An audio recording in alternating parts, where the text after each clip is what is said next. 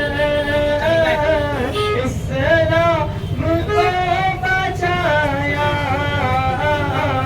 اپنے لوہوں سے تم نے دنیا کو جگمگایا. اپنے لوہوں سے تم نے دنیا کو جگمگایا. شمع بے مثالی لے لو سلام ہمارا روزہ تمہارا لے لو سلام ہمارا.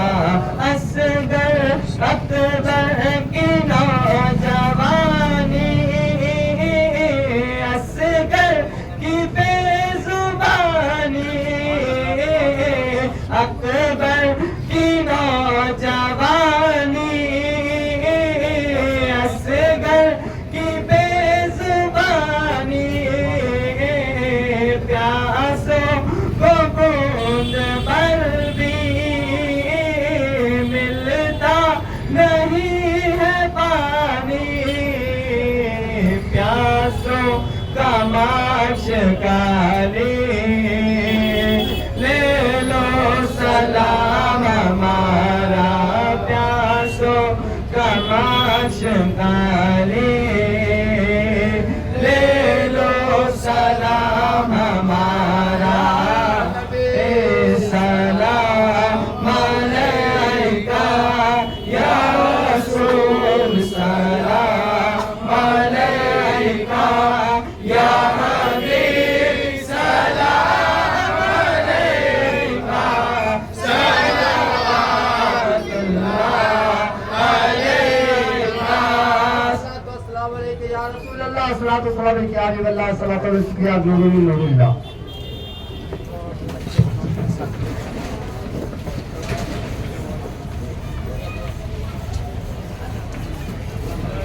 آپ حضرات کی بات مولا شریف میں بات فاتحہ پڑھ لیجیے.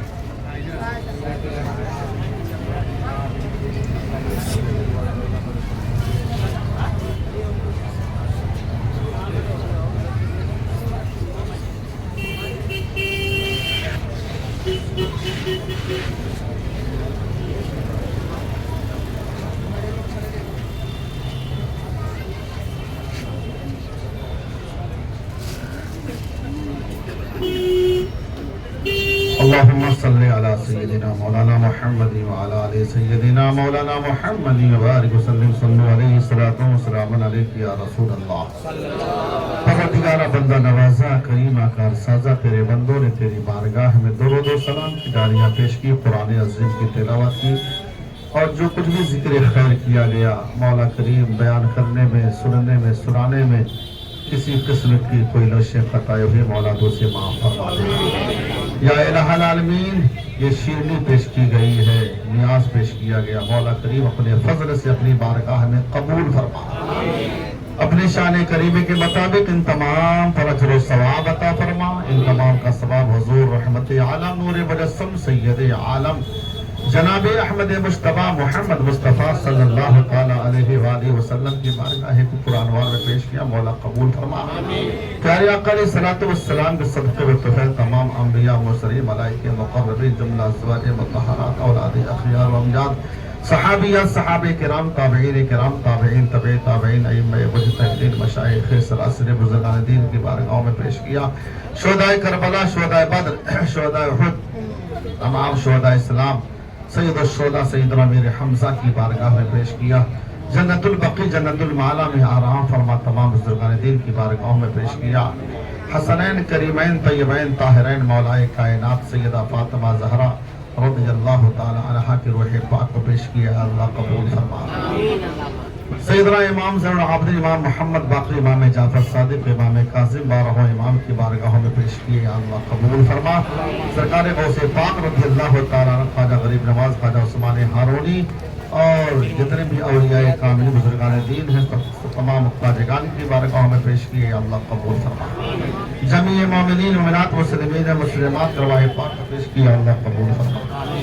یا الہ العالمین ہم سب کی حاضری کو اپنی بارگاہ میں قبول فرما۔ مولا کریم جن جن حضرات نے دعاؤں کی درخواستیں پیش کی ہیں، دلاور نکیر صاحب ان کا آپریشن ہونے والا ہے، دعا کیجئے پروردگار عالم انہیں صحت کلی عطا فرمائے، شفاء کامل و عاجل عطا فرمائے۔ مرحوم بلال شیخ کی ان کی مغفرت فرما، ان کے درجات کو بلند فرما، ان کی قبر پہ رحمت و انوار کی بارشیں عطا فرما۔ محمد حسین صاحب کی طبیعت سخت علیر ہے، مولا کریم امام علی مقام کے صدقے میں انہیں شفاء کامل و عاجل عطا فرما، صحت تامہ عطا فرما۔ مرحوم ولی محمد ان کی مغفرت فرما، مرحومہ شرف النساء ان کی مغفرت فرما، ان کے درجات بلند فرما۔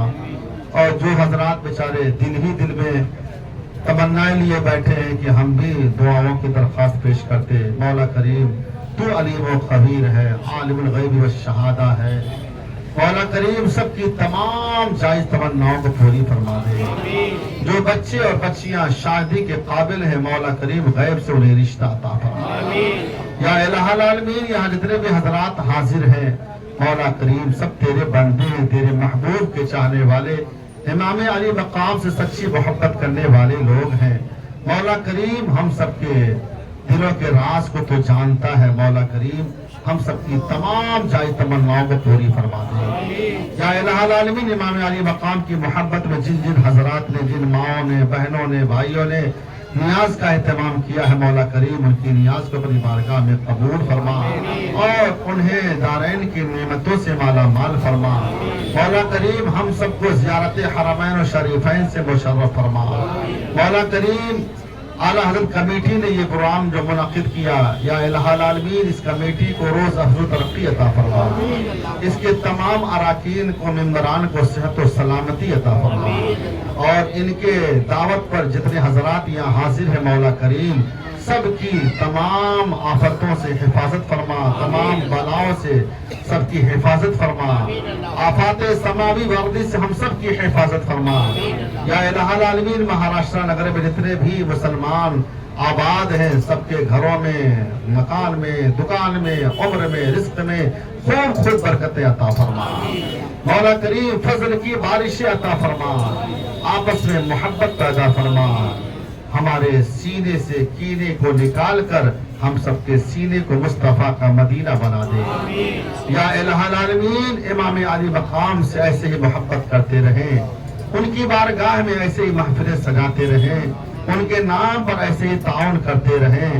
مولا کریم ہمارے جن بھائیوں نے جو کچھ بھی پیش کیا، دامے درمے قدمے سخنے جس طرح سے تعاون پیش کیا، مولا کریم سب کے تعاون کو اپنی بارگاہ میں قبول فرما، سب کی روزیوں میں خوب خوب برکتیں عطا فرما۔ مولا کریم ہمارے گناہوں کو معاف فرما دے، ہم تو گنہگار ہیں، سیاہکار ہیں، گناہوں کے دلدل میں پھنسے ہیں، مولا کریم فضل فرما دے، ہمارے گناہوں کو معاف فرما دے اور ہم سب کو توبہ کی توفیق عطا فرما دے۔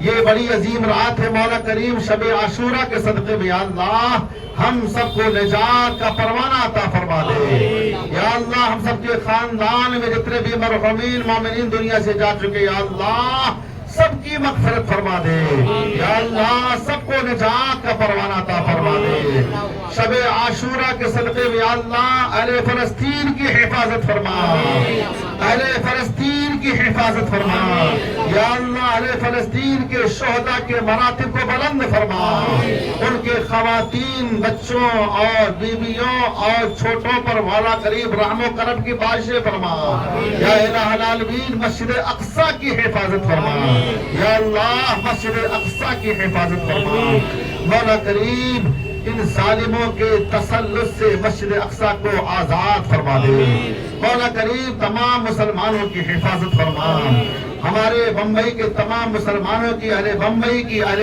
ہندوستان کی حفاظت فرما یا الہ العالمین ہم سب پہ فضل فرما کرم فرما رحم فرما تجھے فضل کرتے نہیں لگتی بار نہ ہو تو سے مایوس امیدوار ان اللہ و ملائکتہ یصلون علی النبی یا ایھا الذین آمنوا صلوا علیہ وسلموا تسلیما اللهم صل على سيدنا مولانا محمد وعلى ال سيدنا مولانا محمد وبارك وسلم صلوا عليه صلاة وسلام عليك يا رسول الله سبحان ربك رب العزة عما يصفون وسلام على المرسلين والحمد لله رب العالمين حضرات یہ جو شب ہے بڑی اہم ہے کل کا جو دن ہے 10ویں تاریخ یہ جانتے ہیں بہت اہم تاریخ ہے یہ اس تاریخ کو سب سے پہلے روزہ رکھنے کا جو حکم ہوا تھا یہ عاشورہ کا روزہ تھا ہمارے آقا علیہ الصلوۃ والسلام نے روزہ رکھا ارشاد فرمایا آئندہ سال اگر اللہ نے مجھے حیات بخشی تو میں 9ویں کا بھی روزہ رکھوں گا اس لیے ہمارے علماء نے فرمایا کہ 9 اور 10